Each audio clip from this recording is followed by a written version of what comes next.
அஸ்ஸலாமு அலைக்கும் வரஹ்மத்துல்லாஹி வபரகாத்துஹு. அல்ஹம்துலில்லாஹி ரப்பில் ஆலமீன். வஸ்ஸலாத்து வஸ்ஸலாமு அலா சய்யிதினா முஹம்மதி வ அலா ஆலிஹி வ ஸஹ்பிஹி அஜ்மஈன். அம்மா பஅத். ரலைத்து பில்லாஹி ரப்பன் வ பில் இஸ்லாமி தீனன் வ பி சய்யிதினா முஹம்மதின் ஸல்லல்லாஹு அலைஹி வஸல்லம் நபிய்யன் வ ரசூலஹ் வ பி பைஅத்தினா பைஅத்தன் நஊது பில்லாஹி மின் கலபில்லாஹி வ கலபி ரசூலி. கண்ணியத்துக்குரிய உலமாக்களே மற்றும் பெரியவர்களே, தாய்மார்களே, சகோதர சகோதரிகளே, நண்பர்களே, சுல்தானுல் ஆரிபீன் சையத் அஹ்மதுல் கபீர் அர்-ரிஃபாயி கத்தஸல்லாஹு சிர்ரஹுல் அஸீஸ் அன்னவர்களுடைய மனாகிப் நிகழ்விலே நாம் அனைவரும் இருக்கிறோம். அல்லாஹ் சுப்ஹானஹு வ தஆலா நபிமார்களுடைய வருகை முற்றுப்பெற்றதற்கு பின்னர் அவுலியாக்களை கொண்டு இந்த உலகெங்கும் தீனுல் இஸ்லாம் மார்க்கத்தை எடுத்து வளர வைத்தான். நபிமார்களுடைய காலத்திலும் அல்லாஹ் சுப்ஹானஹு வ தஆலா இறைநேசர்களான அவுலியாக்களை ஆண்களிலும் பெண்களிலும் தோற்றுவித்திருக்கிறான். அந்த அவுலியாக்கள் அந்த நபிமார்களுடைய மார்க்கத்துக்கு உறுதுணையாக இருந்தார்கள். நபிகள் நாயகம் ஸல்லல்லாஹு அலைஹி வஸல்லம் அன்னவர்களுடைய மறைவுக்கு பின்னால் சத்திய சஹாபாக்கள், அஹ்லுல் பைத்துகள், அவுலியாக்கள், இமாம்கள் இந்த மார்க்கத்தை உலகெங்கும் எடுத்துச் சென்று பரப்புவதிலே மிகவும் தம்முடைய வாழ்வை அர்ப்பணித்தவர்கள். அந்த அடிப்படையில் சுல்தானுல் ஆரிபீன் சையத் அஹ்மதுல் கபீர் ரிஃபாயி கத்தஸல்லாஹு சிர்ரஹுல் அஸீஸ் அன்னவர்கள் கௌசுல் ஆலம் முஹியுத்தீன் அப்துல் காதிர் ஜீலானி கத்தஸல்லாஹு சிர்ரஹுல் அஸீஸ் அன்னவர்களுடைய காலப்பகுதியிலே வாழ்ந்த ஒரு பெருமகானாக இருக்கிறார்கள். அல்லாஹுடைய மார்க்கத்தை பற்றி, தீனுல் இஸ்லாத்தினுடைய அகமியங்களை பற்றி ஆழமான பல கிதாபுகளை எழுதியிருக்கிறார்கள். அல்லாஹ்வுடைய நெருக்கத்தை அடைய வேண்டும் என்பதற்காக அவர்கள் மக்காவில் இருக்கின்ற அரஃபா மலை தொடக்கம் பல இடங்களில் பல ஆண்டுகள் தியானம் செய்திருக்கிறார்கள். சுல்தானுல் ஆரிபீன் சையத் அஹ்மதுல் கபீர் ரிஃபாயி கத்தஸல்லாஹு சிர்ரஹுல் அஸீஸ் அன்னவர்கள் அவருடைய வாழ்விலே அவர்கள் எந்த தவறும் செய்யாமல் வாழ்ந்த ஒரு உத்தமர். பிறக்கின்ற பொழுதே இறைநேசராக பிறந்தவர்கள். அவர்களுடைய வணக்கத்தில் அல்லது அல்லாஹ்வை நெருங்குகின்ற விடயத்தில் அவர்கள் மிகவும் உன்னிப்பாக செய்த ஒரு சிரேஷ்ட அமல் தவாலு என்கின்ற பணிவு. நாமெல்லாம் கற்பனை பண்ணுகிறோம், தொழுதால், நோன்பு நோற்றால், ஹஜ்ஜி செய்தால் நாங்கள் சொர்க்கத்துக்கு செல்லலாம் என்று மட்டும் நினைக்கின்றோம். ஒரு மனிதனை அவனுடைய செயல்களில் நல்லவன் என்று தீர்மானிப்பது ஏதாவது ஒரு சிரேஷ்டமான அமலாக இருக்கும்.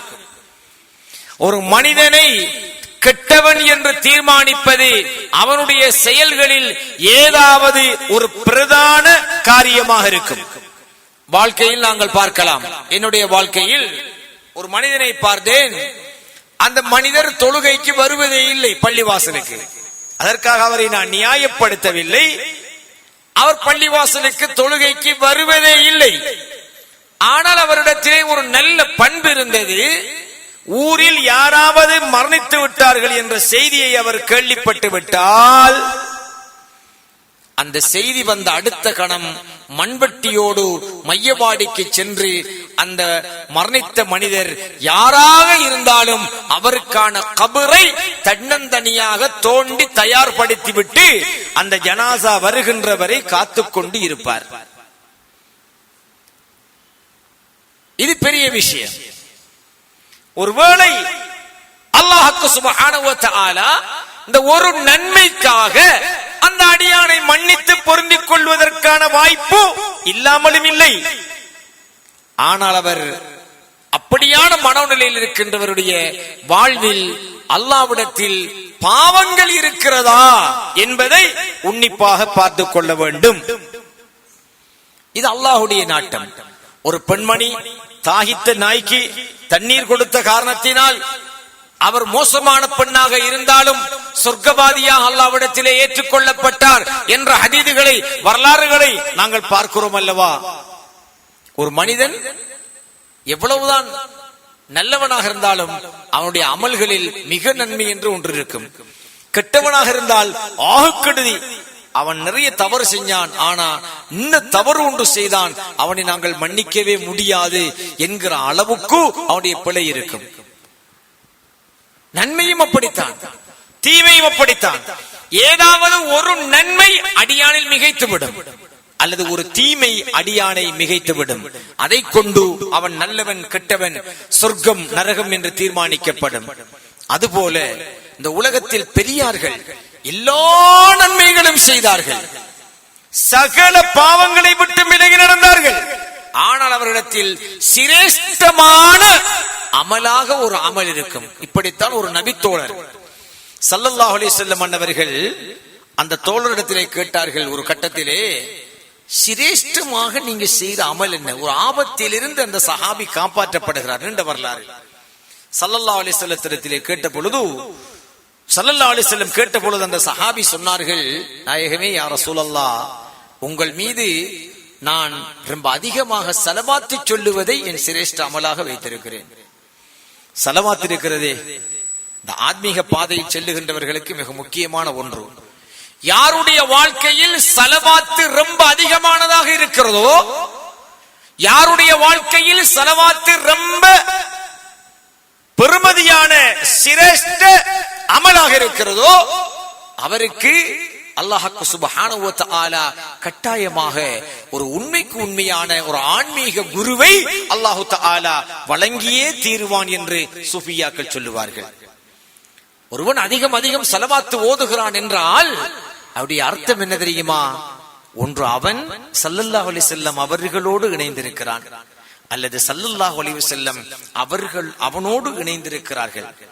ஒருவனுக்கு அதிகமாக ஸலவாத்து வந்து கொண்டே இருக்கிறது என்று வைத்துக் கொள்ளுங்கள், ஸல்லல்லாஹு அலைஹி வஸல்லம் கூடவே இருக்கிறார்கள் என்று அர்த்தம்.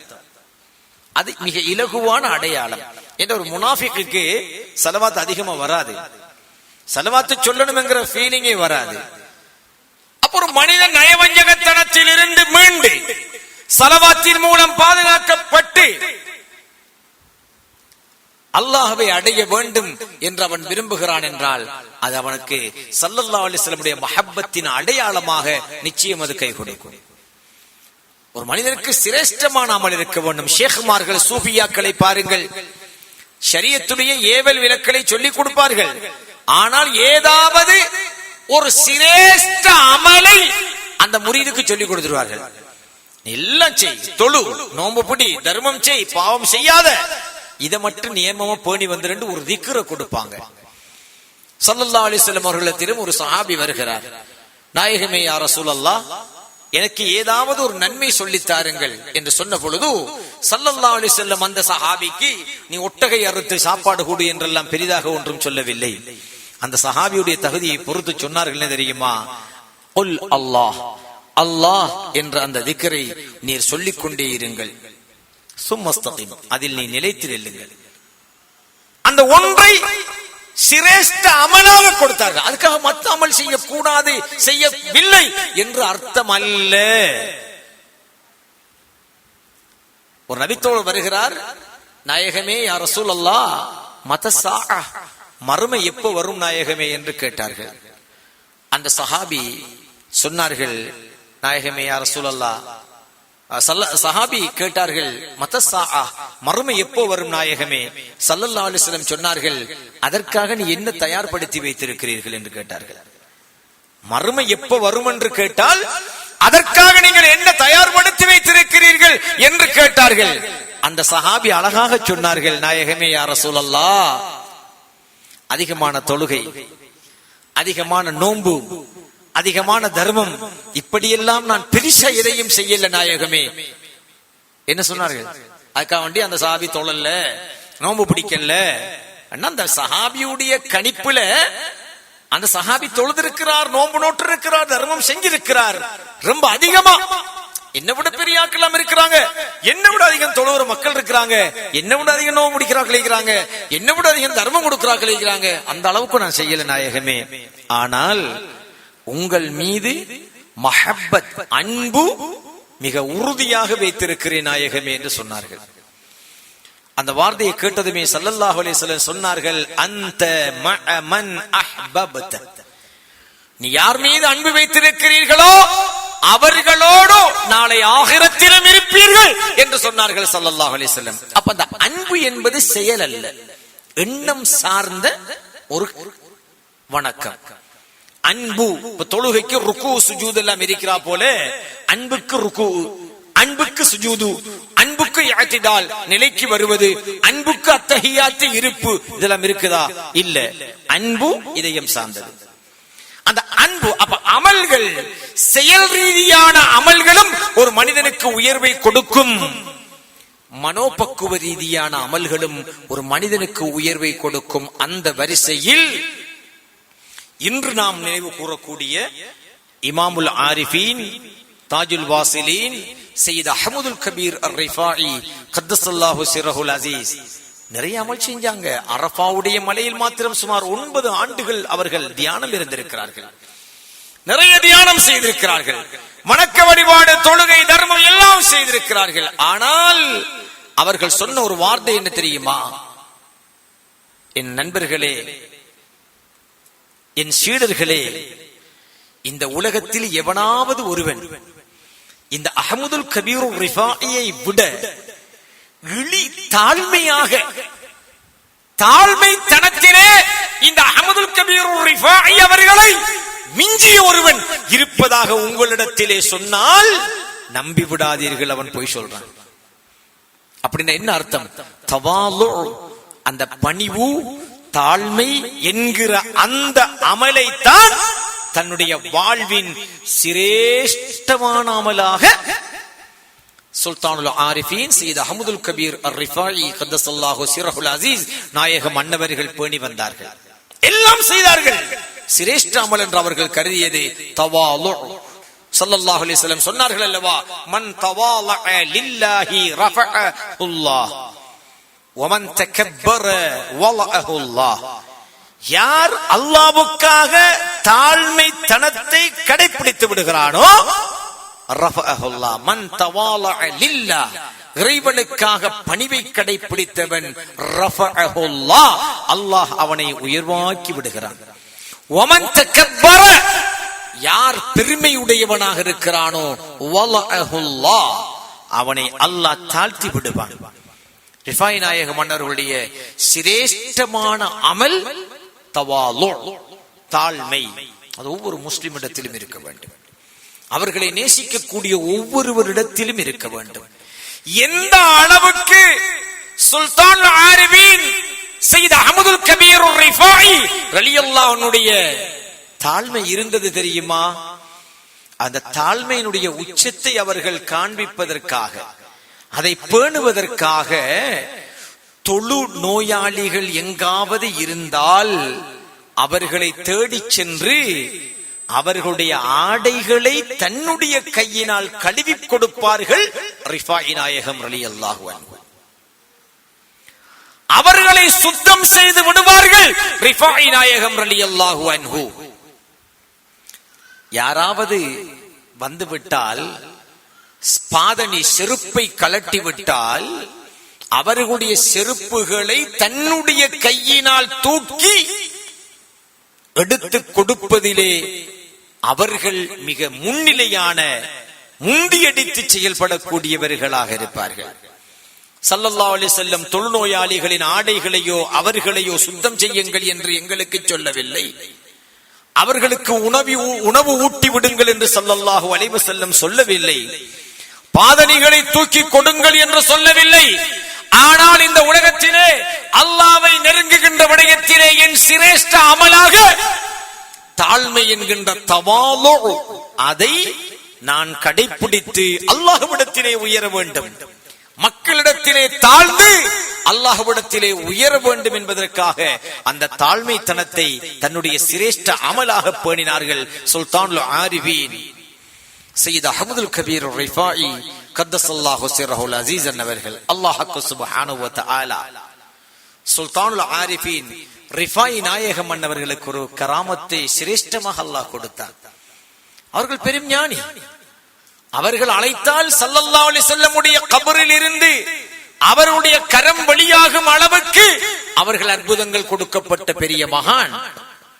ஆனால் அவர்களுக்கு அல்லாஹ் கொடுத்த மிகப்பெரிய கராமத் என்ன தெரியுமா? அவர்கள் நோயாளிகளின் நோய்களை குணப்படுத்துகின்ற ஆற்றல் மிக்கவர்களாக அல்லாஹு தஆலா அவர்களுக்கு கராமத்தை கொடுத்திருந்தான். அதனால் தொழுநோயாளிகளின் நோய்கள் அவர்களை தீண்டவில்லை. அல்லாஹ் அவர்களை அதை கொண்டே அவர்களை பெரும் அற்புதவானாக வாழ வைத்தான்.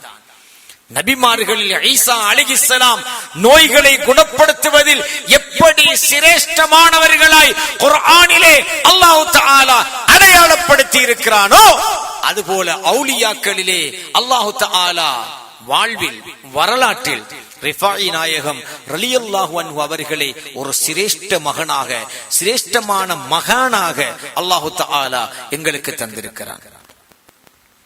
அற்புதங்கள் வேறு. ஒரு வயோதிப பெண்மணி முதுகு கூனி போன பெண்மணி ரிஃபாயி நாயகம் ரலியல்லாஹு அன்ஹு கேட்டார்கள். தன்னுடைய வயோதிபம் மீள கூனிய முதுகு நிமிர வேண்டும் என்று விரும்பி கேட்டார்கள். சுல்தானுல் ஆரிஃபின் ரிஃபாயி நாயகம் ரலியல்லாஹு அன்ஹு அவர்கள் அந்த பெண்ணை பார்த்து தன் வாயால் சொல்லி ஒரு பிரார்த்தனை செய்தார்கள். அந்த நிமிடமே அந்த பெண்ணுடைய முதுகினுடைய கூணல் நேராகி வாலிபம் மீண்டு தோளின் இருந்த சுருக்கங்களும் நிவர்த்தியாகி அந்த பெண் வாலிப பெண்ணாக மாறினார். இது அவருடைய மிகப்பெரியதொரு கராமத், ஒரு அற்புதம்.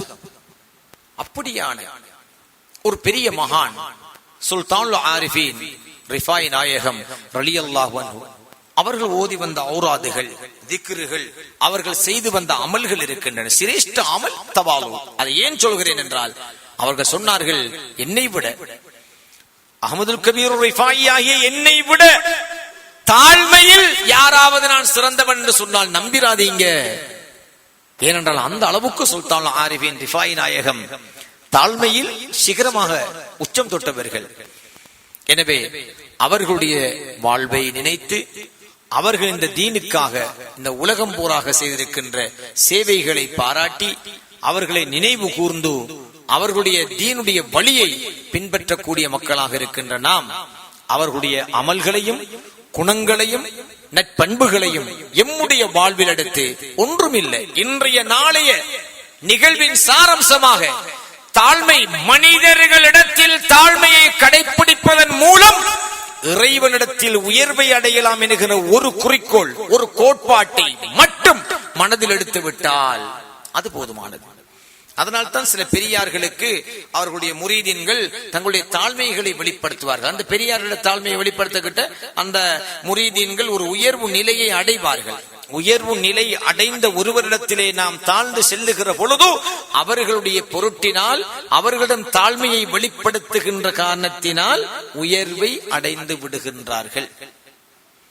எனவே இல்லாமல் அல்லாஹ் சுப்ஹானஹு வ தஆலா சுல்தானுல் ஆரிஃபின் ரிஃபாயி நாயகம் அன்னவர்கள் சென்ற பாதை, செய்த அமல்கள், அவர்கள் பேணிய குணங்கள், அவர்களுடைய அம்சங்களை பேணி நட்பண்புள்ள மக்களாக நானும் நீங்களும் ஆகுவதற்கு நல்லொரு புரிவானாக. ஆமீன் யா ரப்பல் ஆலமீன். வல்ஹம்துலில்லாஹி ரப்பில் ஆலமீன். வஸ்ஸலாமு அலைக்கும் வரஹ்மத்துல்லாஹி வபரகாத்துஹு.